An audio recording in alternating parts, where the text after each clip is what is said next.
You know, when it comes to new Nintendo Switch games in 2023, Nintendo already has some big hitters lined up. There is of course the Legend of Zelda Tears of the Kingdom, but we also have games like Pikmin 4, which is confirmed for 2023 by the way, the Kirby remake, as well as Fire Emblem Engage, which is coming up pretty soon, added in Persona games, and the Mega Man Battle Network collection, which I'm personally excited for in the first half of 2023 is pretty exciting to me. For me anyways. What games are you guys looking forward to?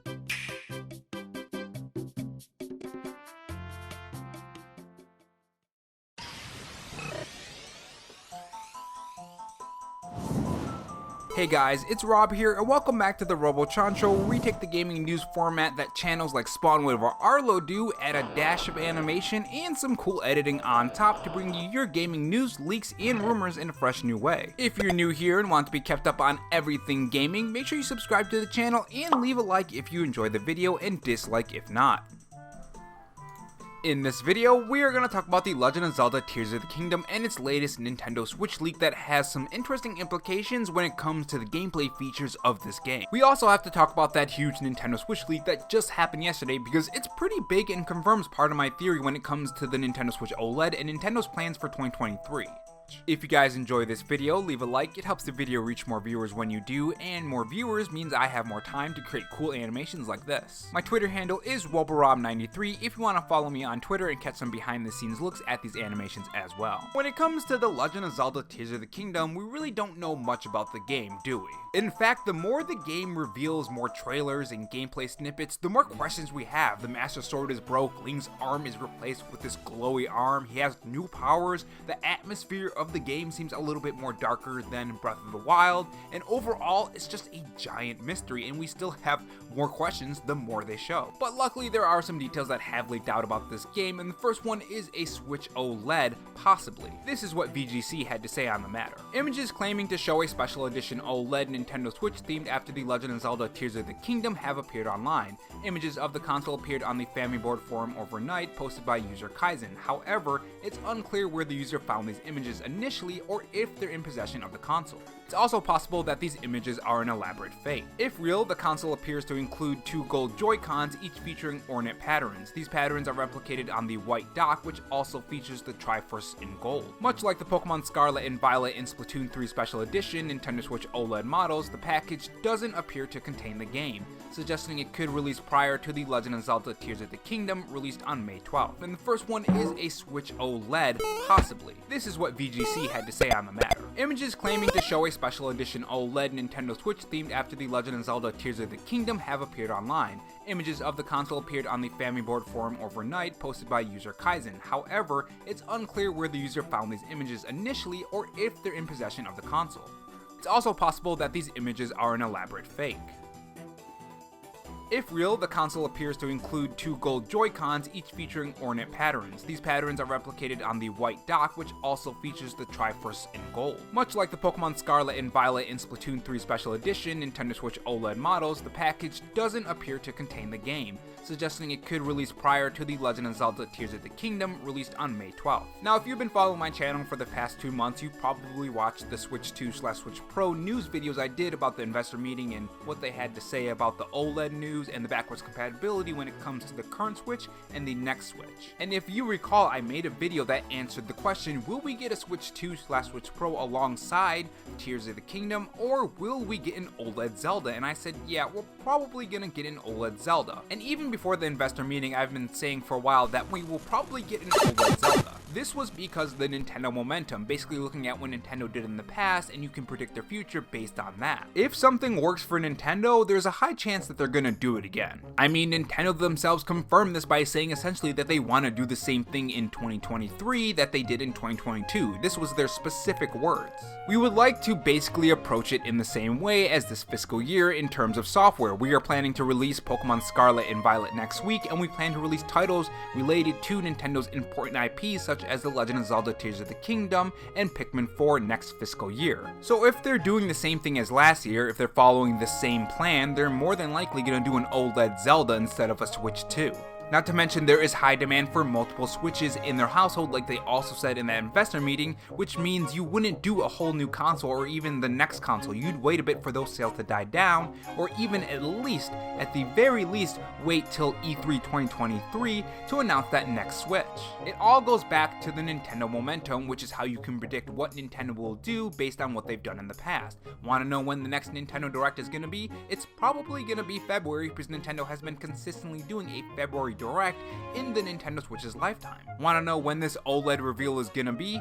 More than likely 1 or 2 months before Tears of the Kingdom, just like Pokemon and Splatoon had. To some extent, because now we have more information coming in with this Nintendo Switch leak. One thing that makes me wonder about this specifically is that, is it going to be revealed at a February Nintendo Direct instead of 1 or 2 months before that game? Again, it would just be 1 month off, but it really does make you wonder. Is Nintendo gonna subvert those expectations and just completely shatter them? Now, one thing you guys gotta keep in mind here is that this could be fake, and if it is, this guy went through a lot of trouble to put together the decals on the Nintendo Switch Joy-Cons, wrap them in plastic, seal the plastic, put it on the box, get a regular box from the Nintendo Switch OLED, and overall they just did a really convincing job on this OLED. Part of me wants to say it's hard to believe that this is fake, because you'd have to be pretty obsessed with trying to trick people. But you know, there are some weird people out there that will go this far, so I guess we have to wait and see. Just be careful on 100% believing this, guys, because it could be fake. That's always a possibility. Now, if you guys want to hear more about the investor meeting, about the Nintendo Switch Pro, other cool things, here's a playlist that I made that covers all the stuff that was covered in that investor meeting that I think was important. It talks about backwards compatibility,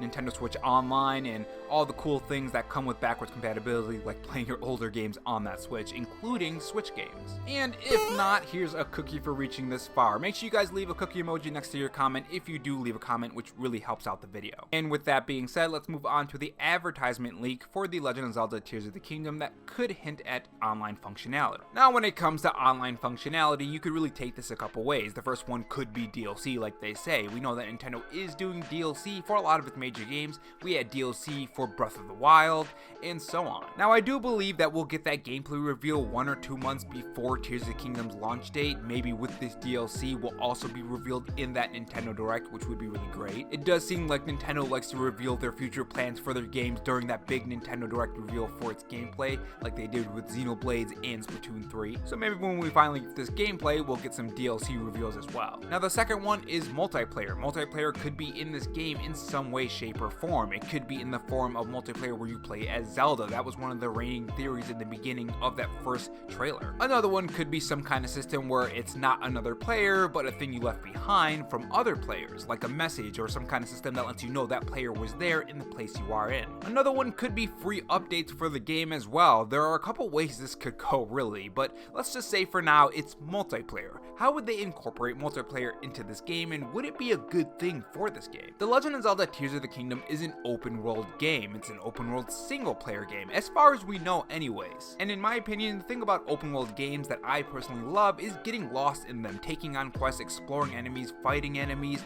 getting that new gear, and just taking it at your own pace. When you have a second player in it, sometimes it can ruin that core experience because you have to wait for the other person to maybe look through their backpack for a certain item to equip, or maybe you're waiting for them to do something, or maybe they're just not as good as the game as you are. Maybe they like to go through the game a bit faster or a bit slower, and it kind of makes the situation to where you two are playing two very different games. And by very different games, I mean playing them in different ways.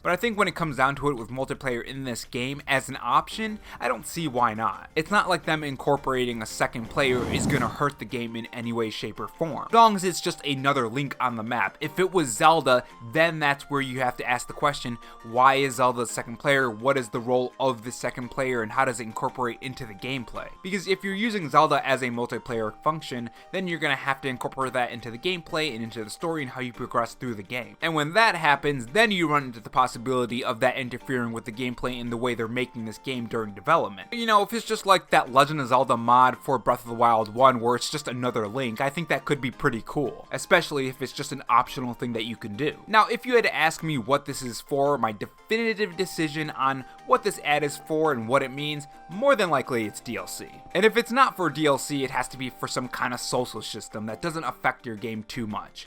Now, Nintendo Go does bring up a good point in their article, and this is what they say. At this time, we don't have official details on what kind of online content Tears of the Kingdom will have, but there's a good chance that it's tied to either cloud saves or future DLC. Again, this is just speculation at this point, but it seems highly unlikely that Tears of the Kingdom would have some sort of playable online mode. So cloud saves is another thing that I think could be here as well. That's entirely possible. Nintendo offers cloud saves with their subscription service, so I think this could be it as well. Now, when it does come to the Nintendo Switch Online service and Tears of the Kingdom, I wonder if they'll have the DLC for Expansion Plus owners for free. If you guys have been noticing, they have been adding the free DLC with the online subscription service more and more trailers. So possibly when we get that reveal trailer 1 or 2 months before Tears of the Kingdom, which is my prediction, I hope they do add that last tag where they say if you get the subscription online service, you'll get it for free. Now, as to when we can see Tears of the Kingdom next, because I think that's a question that's been on everyone's mind, I do think it's going to be at that February Nintendo Direct. But the question is, how much are we going to see? I fully believe that Nintendo isn't going to do a big reveal at that February Nintendo Direct. I think what's going to happen is that Nintendo's going to release a smaller trailer. If you look at all the games across the board, Xenobaldes, Splatoon 3, Metroid Dread, Nintendo likes to give us these little teases here and there for about 1 or 2 years after the reveal, depending on which game it is, because Breath of the Wild has been teased for what? I think it's been 4 years now. Might be 3, I'd have to double check that, but it's been a while. We've been getting trailers here and there. From what I can tell, Nintendo likes to do what they do in the past because it works, so more than likely it's going to be the same as Xenoblades and Splatoon. We'll probably get a couple teases here and there, which is going to be one more trailer during that February Nintendo Direct, because since 2019, we've been getting a February Nintendo Direct every single year. Aside from, I think it was like 2020, and that's when the bug hit the world, and of course we're not going to get a Nintendo Direct during that time because there was a lot of trouble during the development on games and just news in general. That was when we had that huge Nintendo news drought. If you guys remember, they shadow dropped a new Paper Mario during that time. That was kind of crazy. The dark times are over, and we're finally back to all the great news. Yeah, I think that February Nintendo Direct is going to hold one more trailer and then maybe 2 months. Hopefully 1 month. I'm hoping they do a 1 month before and not 2 months. We'll get that huge gameplay reveal, and it's going to blow everyone's mind. I can't wait. But yeah, overall, guys, interesting stuff. I'm sure we will eventually find out what's going to happen. Eventually, Nintendo will give us their plans. But for now, let's speculate and talk about it in the comment section below. And you guys can tell me your thoughts, and I can reply to them, and we can have fun. Thanks for watching, guys. And if not, on your way out, make sure you subscribe for more videos and also have that notification bell on. And if you want to support the channel in any other way, there is my Patreon and Twitter account in the pinned comment if you're interested in those. Oh, and also have this donut if you're still sticking around for me rambling. Thanks for watching, guys, and remember, stay safe, stay charged, and have a good one.